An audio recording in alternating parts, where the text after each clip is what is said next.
Ladies and gentlemen, good morning. I'm happy and delighted to be here to accompany my boss in a forum where his heart is.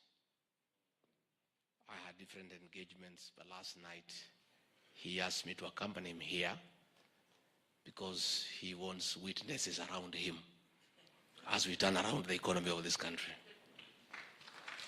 And Your Excellency, you have instructed those of us who serve under you that you want a complete turnaround of the work ethics in this great republic.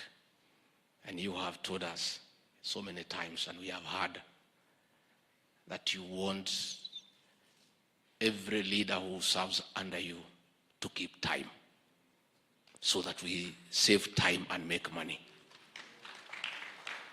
You have told us that is unacceptable in your government for any leader who serves under you to keep the business community waiting even for 5 minutes.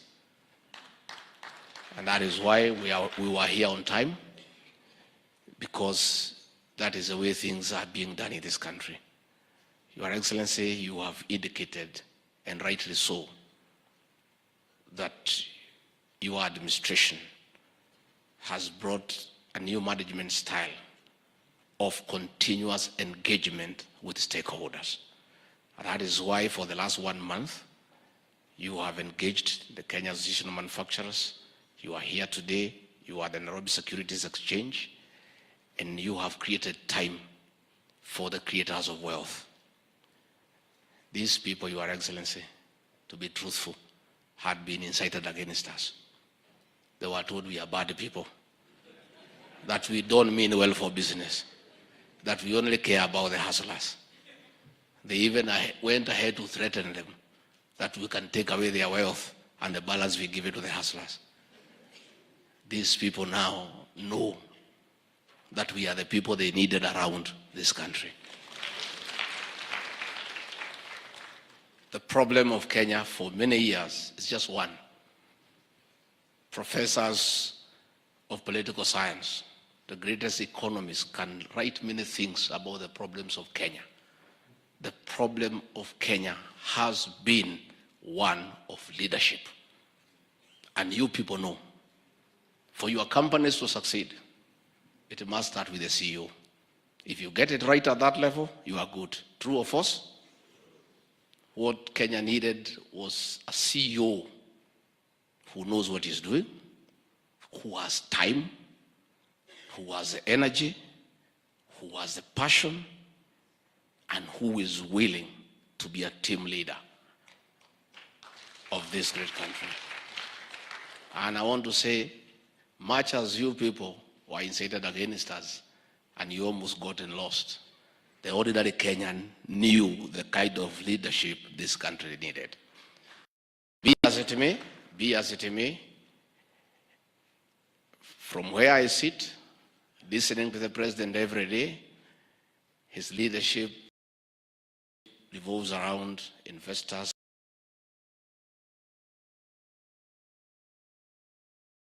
entrepreneurs, the business people, and creating the right environment for business to thrive and for creating wealth. Never again in this country, under the Ruto administration,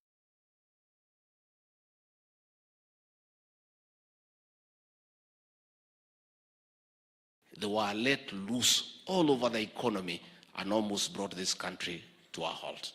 That will not happen again. Finally, Your Excellency, we are having a serious crisis because of the adverse effects of climate change. 4.3 million Kenyans are facing starvation. 2.5 million herds of cattle are dead. There is danger to wipe out our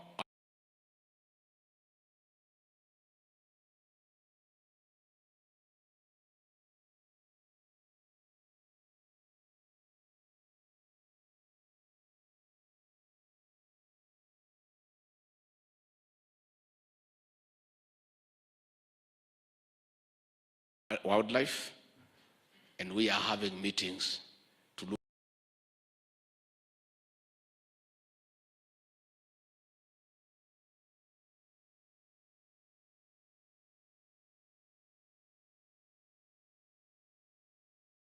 when your leaders come back to you, I want to appeal to you with a lot of humility.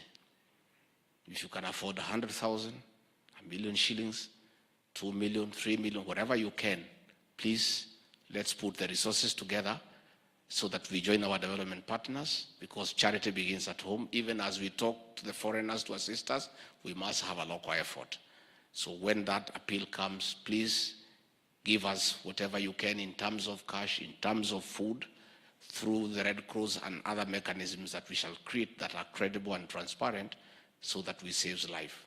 It will be unfortunate if we lost a single life of a Kenyan when you have some little money somewhere that you can be able to put to that use. And you business people, because of the president's commitment to turn around the economy and make business thrive, he gave you the best. Moses Kuria, make use of him. Make use of him.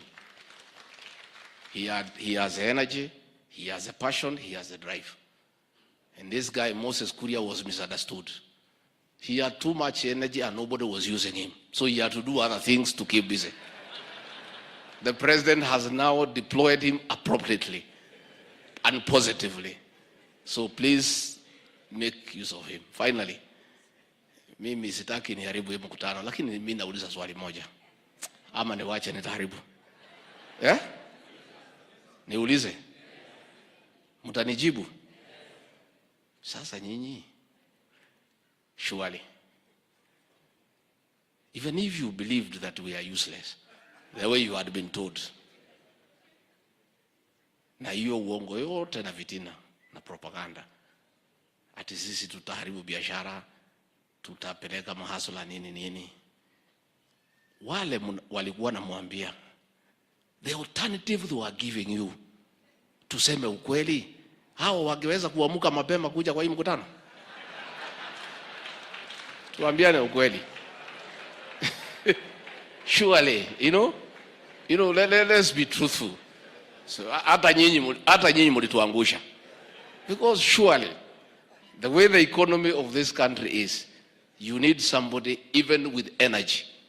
Energy, leave alone other things. Energy to do the right thing and to make sure that we get moving. So another day, join the people of Kenya in making the right decision. With those very many remarks, it's now my privilege to present to you a great man whom we have given the responsibility to turn around the economy of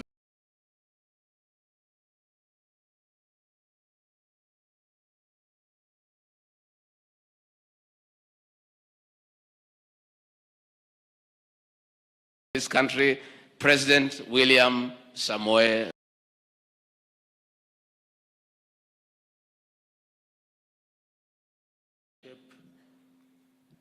Ministers present, distinguished guests, ladies and gentlemen, this roundtable aims to shed more light, clear more pathways, and generate solutions that enable our business community engage more robustly in sustainable, incremental, and mutually beneficial exchange. We will focus mainly on the digital and creative economy, manufacturing, business environment, climate change, and agriculture. It will become clear that these issues align with the urgent deliverables set out in our plan for rapid socio-economic transformation of our country. Therefore, they resonate powerfully with our government's agenda. Stakeholders are clear, listening to them most of this morning, that they want to see the digitization and automation of transactions in order to take more economic activities to the domain of the digital economy. Towards this end, export documents will be digitized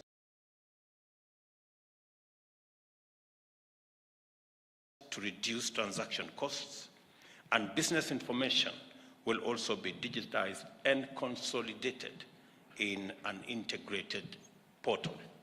And Moses Kuria here has the brief on how to go about it. There is also a strong request to reduce tariffs on digital products, not only to lower cost, but also increase incentives for developers, as well as traders and consumers. And I listened to Magdalene, she spoke so passionately about that. And to strengthen the sector through education, skills, and training. We shall have a strong program to support the establishment of innovation hubs for the development of skills, talent, and incubation of startups, and the whole array of services and funding instruments, from funding startups to making sure that we have venture capital so that we can do more research and more trials of what works.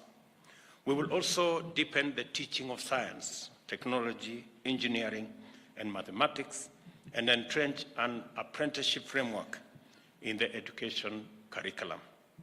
I have already instructed the ministry in the TVET sector to make sure that our TVETs are made technology compliant and more apprenticeship and more industrial training and industrial attachment is carried out as a means of equipping our young people with the skills that can make them job creators. The truth is that we are living in the digital age, and e-commerce is a big part of our economic reality. Consequently, it is important that we empower small businesses to thrive in the online marketplace. Our first order of business is to develop a policy framework to protect and support youth in the creative economy. This entails facilitation and capacity building of mainly youth-owned MSMEs. And as I said earlier, that is precisely why I pronounce myself on the creative economy under the Ministry of ICT and having a standalone ministry for SMEs, because this is the sector that will turn around, in my respectful view, our economy. The second related agenda is the urgent need to lay down MSME-friendly consumer protection and intellectual property framework,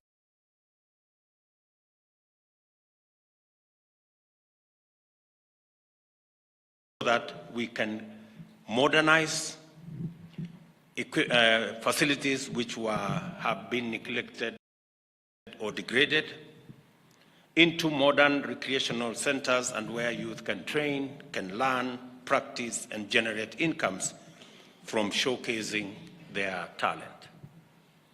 As it pertains to manufacturing, MSMEs must be supported to participate in supply and value chains through establishment of processing plants and common shared facilities. The cost of production must also be lowered significantly through lower energy and input costs and a more supportive tax regime. As I have said, our tea, we are selling 95% of our tea in a semi-processed state. And I have said that we are going to have a common user facility in Mombasa at the Dongo Kudu complex, so that we can begin the journey to add value to all our teas, create jobs, and access better value for our farmers. It is also essential to develop a sound and competitive industrial knowledge base by entrenching research and development of facilities and training SMEs on appropriate technology, new and cost-effective machinery, as was said by my good friend from the Juakali sector, that indeed we can develop appropriate, effective machinery locally, working with our Juakali sector. This is especially urgent in the agricultural sector, which can unlock tremendous new potential merely by deepening technology penetration. Finally, it is time to upgrade current markets to serve as modern manufacturing centers. complete with shared facilities for small businesses to enable them produce consistently at competitive rates. And I have committed that we are going to modernize our markets countrywide, starting with 20 markets in the city of Nairobi, to be able to ensure that our business people have habitable, decent, healthy environment to carry out their business. And I confirm that there exist promising opportunities for the private sector to invest in key development projects in various sectors under the PPP model, and we will deliberately create opportunities for the private sector to tap into key development projects through this partnership. A case in point is our housing program. We have said deliberately that 40% of all our investment in the Juakali sector and other sectors. And already they have demonstrated capacity to do it. In one project alone in Kibra, the Juakali sector will take 40% of the cost of that project by doing doors, windows, hinges, and all the other products. And we have already aligned them with the TVET so that they can be able to improve the quality of their product. Because all this is looking forward to, and it will be essential to assure all our stakeholders of consistency and integrity in the market, as was said ably by Kiprono here. I have just returned from COP27 at Sharm el-Sheikh in Egypt, where I marketed Kenya's green credentials. Apart from our clean power generation from hydro, geothermal, wind, and solar, we are aiming to secure a global leadership position in carbon adaptation through an unprecedented drive to grow 15 billion trees in the next decade. And I look forward to the partnership of the Chamber in this endeavor. We also have the intention of following through with our e-mobility and renewable energy, as I mentioned to the Juakali here, that we will work with them on e-mobility to change, to refabricate all our e-mobility tools so that we can be able to transit from dirty energy.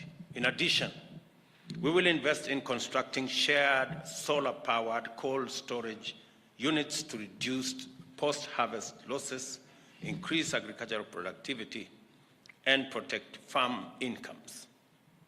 Unlocking the true potential of MSMEs in our economy demands that we all collaborate with the private sector.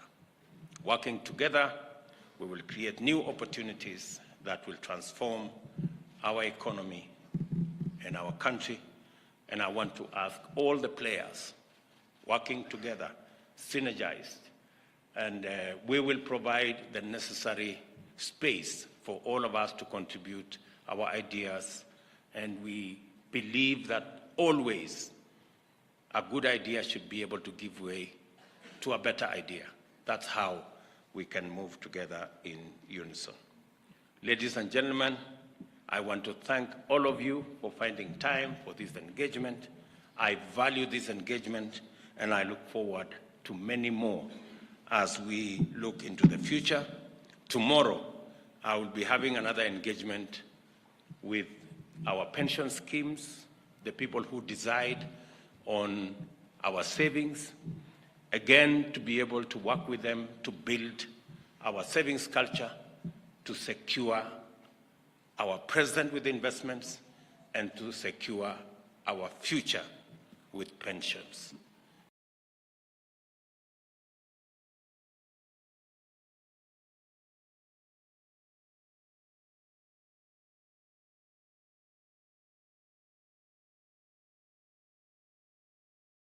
Again, I look forward, as Moses said,